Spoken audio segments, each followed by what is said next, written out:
I got this shirt from a gay men's clothing boutique in Fort Lauderdale called Tops and Bottoms.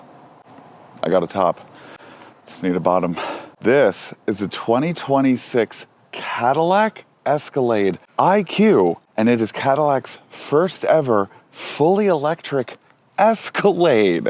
I have an Escalade on the channel. This one. I'm so excited. Welcome back.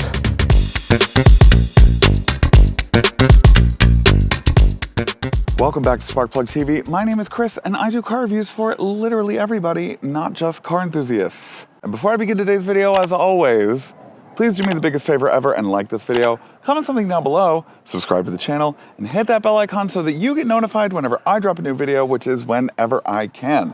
Thank you so much for your support. Your support helps me get press cars like these. The Cadillac Escalade came out in 1999. When I tell y'all this is my favorite make and model on the entire planet, I mean it. Personally, my favorite Escalade is the second generation. I think that was the sweet spot of kind of making it their own. The GMT 800 platform is also one of my favorite full-size GM platforms that they've ever made. But I also really like this Ultium battery platform. It shares it with the Silverado EV, the Hummer EV, as well as the Sierra EV. But this is the only full-size SUV with a third row. They also have an IQL version, which is technically one of the largest SUVs ever built. That's crazy. God, do I love this. Let's get into why. Okay, y'all, empty those 401ks and refinance that house of yours because I'm about to tell you how much this thing costs. Not nearly as much as, say, a Cullinan or a Bentayga, but it's still pretty expensive. Comes in 4 different trim levels starting around $129,000. The top of the line Premium Sport comes in around $150,000, but you can option it up to around $165,000 to $170,000. The standard ICE Escalade starts around $98,000. Neither are a steal, but they're definitely worth the price point and what comes in it. This is the Sport base model that comes in around $130,000, but it is stickered for $133,000. The main exterior difference that you're going to find between the Sport and the Luxury, or the Premium Sport and the Premium Luxury, is the different wheel types. These are the 22-inch wheels. Meanwhile, the Premium Luxury and Sport come with 2 different other variations of 24-inch wheels. By the way, look at how massive this thing is. Typically when I do my engine specs, I have the hood open and I talk about the engine, but of course this being on the full-size Ultium platform, there is no engine. Instead, there is the e-trunk that takes a fortnight to open. It's got 12.2 cubic feet of total storage up front, and it's lined very nicely as opposed to some of the other GM products with this kind of really nice suede carpet, and it lights up at night, which is very nice. Plus, there is a 120-volt plug in there. Since this is on the Ultium battery platform, it does come with a 205 kilowatt-hour battery pack that gives you 460 miles according to Cadillac. It has an all-wheel drive dual motor setup that outputs 615 horsepower and 680 pound-feet of total torque. But there is a Velocity Max mode that's located on the steering wheel that gives you 750 horsepower and over 780 pound-feet of total torque. With that mode switched on, you get a 0 to 60 time of, according to Car and Driver, 4.5 seconds. 4.5 seconds. This tows 8,000 pounds too, did I mention that? That means that rolling down the road with a trailer that weighs that much, you're a 17,000 pound vehicle. I'll show you how scary it is to accelerate in it later. Not to mention, it has a magnetic ride suspension as well as an air suspension that will automatically adjust based on what you're doing. There's a normal ride height mode, and there's an entry and exit mode, which is sitting in right now, and there is an off-road increased height mode, which, are you gonna be off-roading in this? Me? No. Something this large, I would hope have 4-wheel steering, and you're in luck. It does. The 4-wheel steering is really helpful in highway situations as well as in tight cornering at lower speeds. It's really nifty, and it makes this thing turn on a dime.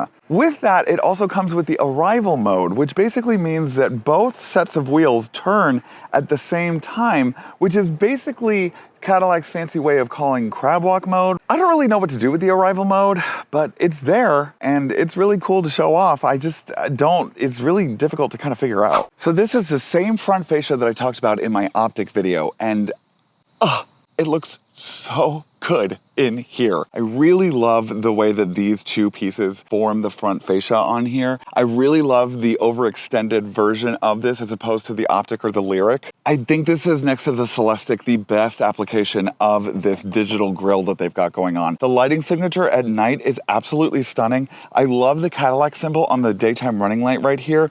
And even though this thing lights up like a Christmas tree at night, these are the only daytime running lights that are on during the day, which that's actually pretty subtle and understated, even though there's nothing subtle or understated about this car.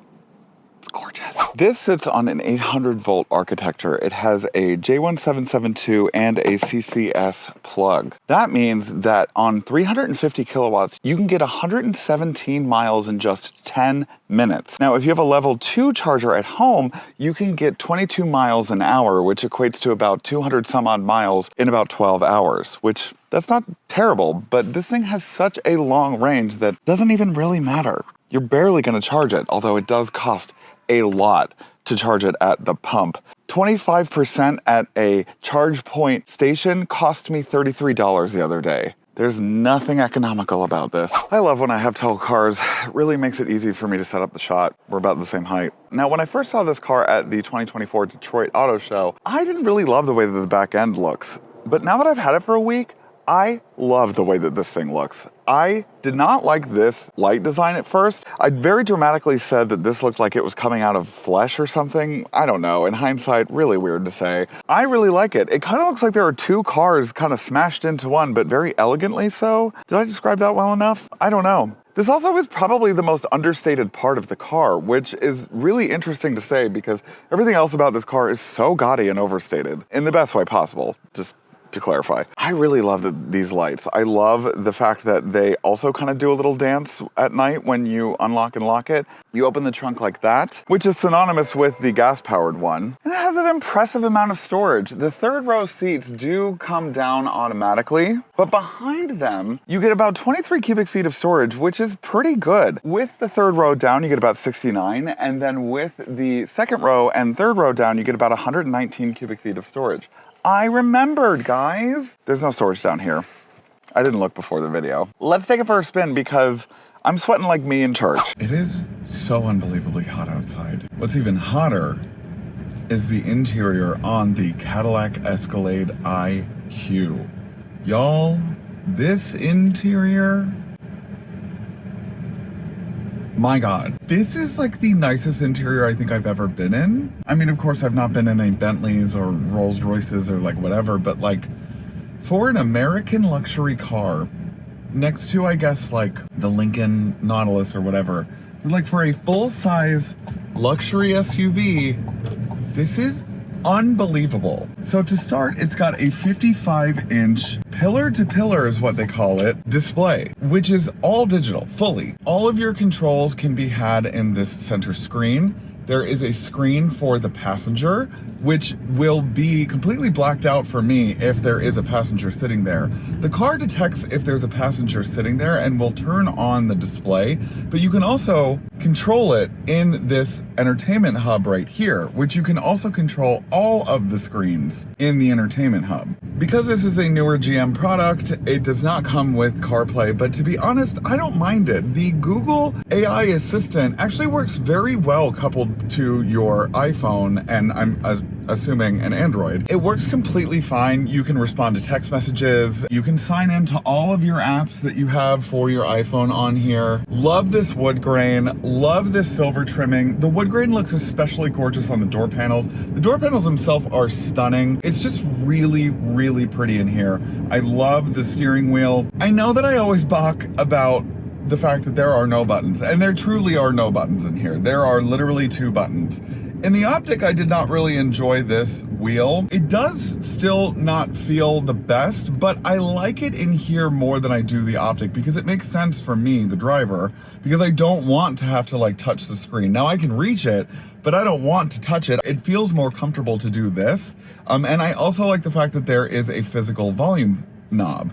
Now, this screen right here is dedicated to the HVAC controls, as well as the HVAC controls for all 3 rows. It's a 5-zone automatic climate control system. That's insane. It's got heated and ventilated front seats, as well as a heated steering wheel. It's got all of these different commands and features on here, from the heads-up display control to the power lock windows to, of course, the light control. And then there's, of course, the camera, which has been incredibly useful because this right view mirror, because this is considered a medium-sized truck, it's not zoomed in on this. So every time you turn on the right turn signal, the camera is really helpful in that scenario because the blind spots in here are insane. I literally cannot see anything out the B and C pillar. It's just, you can't. Again, because there are dedicated screens towards the HVAC, I think I'm gonna give it a pass this time. I know that might be hypocritical of what I've said in the past, but I think it's fine. Like, it's easily accessible. You know where the button is, and you could also use Google to change it. So, am I shifting my opinion? Maybe. The center console is like, got this kind of floating motif, which is really interesting. Here comes a bend. Oh! Oh!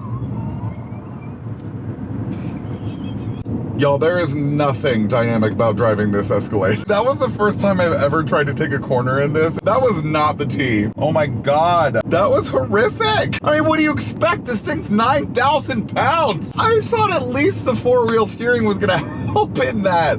Oh my God. All right, y'all, please don't forget to like, comment, subscribe, and hit that bell icon so that you get notified whenever I drop a new video, which is whenever I can. Thank you so much for your support. If I were to purchase a 2026 Cadillac Escalade IQ, I would probably go for the top of the line, because if I have to spend $20,000 more to have cooler features like the open and closing doors that are automatic, as well as the slightly more premium sound system, which I don't even really need because this one's good enough. And that means that I have to spend that money to get the massage chairs as well. I'm gonna do that because I'm already up in $130,000 territory. What's another 20K if I'm buying something like this, you know? I could take or leave the executive center console, obviously, because I'm not the one driving this and I am not yet the celebrity that I think that I am, and don't need to be chauffeured around in something like this, because I'd rather be driving it. It's also $10,000 for that option almost. They are power adjustable and they have massage chairs. I just wish that this had massage chairs already. Like, cause if this is supposed to be like a luxury SUV, I need the massage chairs up front. That's all, especially at this price point. That's all I'm saying. Maybe a diffuser, who knows? Other than that, yeah. Oh yeah, this thing is so nice. Like, oh my God, love it. I love it, I really do. I don't really have anything else negative to say about it, other than the fact that there is no view out the back rear view mirror, so you do need that camera that comes with it, because if you don't have the camera on, you cannot see out the back. There's absolutely, I think that's the only kind of like complaint I have about this, other than the lack of massage chairs, is the fact that you can't see out of this thing, like, at all. Yeah. Anyways, it's great otherwise. It's really, truly a treat to be in. That's all I got for today's video. Thank you so much, and I'll see you on the next one. Bye-bye. Hey, Sparks. Thanks for watching today's video. Do you want more Sparkplug TV content? Then you can choose one of these 3 options right over here. The middle button is to subscribe to my channel, so please do that. Right over here. These 3. I can't see them in real life, but they're right here.